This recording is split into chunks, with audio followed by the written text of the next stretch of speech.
ऋक्षराज जामवंत जो रामायण काल के एक बहुत ही ज़्यादा मुख्य पात्र थे, जो जितने ज़्यादा ज्ञानी थे उतने ही ज़्यादा शक्तिशाली थे जामवंत। लेकिन दोस्तों, क्या आप जानते हैं कि आखिरकार जो जामवंत थे उन्होंने इस मृत्यु लोक को कब छोड़ा?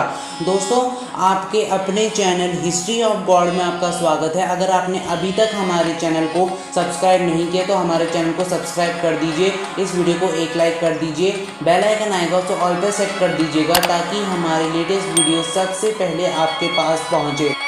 ऋक्षराज जामवंत जो सभी ऋक्षों के राजा थे। ऋक्ष का अर्थ होता है भालू, जिन्हें ब्रह्मदेव का पुत्र भी माना जाता था। दोस्तों, क्या आप जानते हैं कि उनकी मृत्यु आखिर कब हुई थी? कुछ लोगों का कहना है कि जब श्री राम अपने परम धाम वैकुंठ के लिए प्रस्थान कर रहे थे, उस समय जो जामवंत थे वो भी श्री राम के साथ चले गए थे।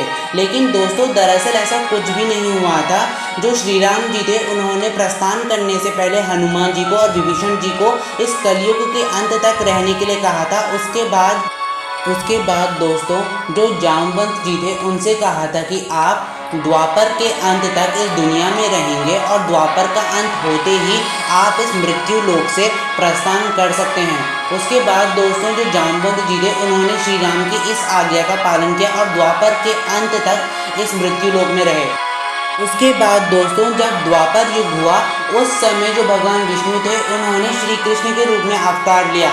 उसके बाद दोस्तों समय बीता गया और जब द्वापर युग का अंत होने वाला था उससे पहले जो श्री कृष्ण थे उन पे एक आरोप लगाया गया था, जिस आरोप को असत्य सिद्ध करने के लिए जो श्री कृष्ण थे वो एक गुफा के अंदर गए जहाँ पे उनकी भेंट हुई जामवंत से। उसके बाद दोस्तों उनके और जामवंत के बीच एक युद्ध हुआ।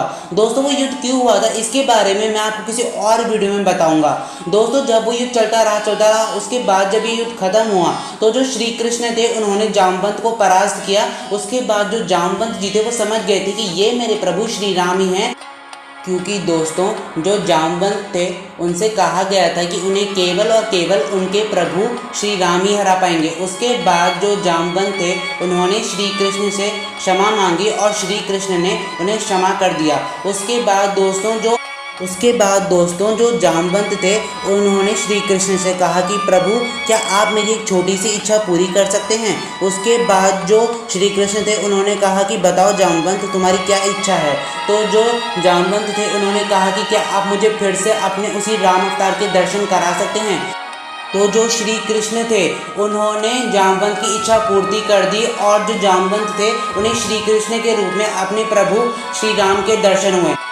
उसके बाद दोस्तों जब द्वापर युग का अंत होने वाला था तो जो जामवंत थे वो भी इस धरती को छोड़ के जा चुके थे, क्योंकि जो श्री राम के वचन थे वो पूरे हो गए थे। श्री राम के वचनों की जो अवधि वो पूर्ण हो चुकी थी, इसीलिए जामवंत जी ने भी इस धरती से जाने का निर्णय कर लिया। उसके बाद जैसे श्री कृष्ण ने अपने परम धाम वैकुंठ के लिए प्रस्थान कर लिया, वैसे ही जो जामवंत थे उन्होंने भी इस मृत्यु लोक को छोड़ दिया। दोस्तों, अगर आपको हमारी वीडियो पसंद है तो इस वीडियो को लाइक कीजिए, अपने तमाम दोस्तों में शेयर कीजिए, हमारे चैनल को सब्सक्राइब कीजिए, कमेंट सेक्शन में ओम नमो नारायण लिखना मत भूलिएगा। बहुत जल्द मिलेंगे ऐसे ही किसी मजेदार वीडियो के साथ, तब तक के लिए आपका बहुत बहुत शुक्रिया।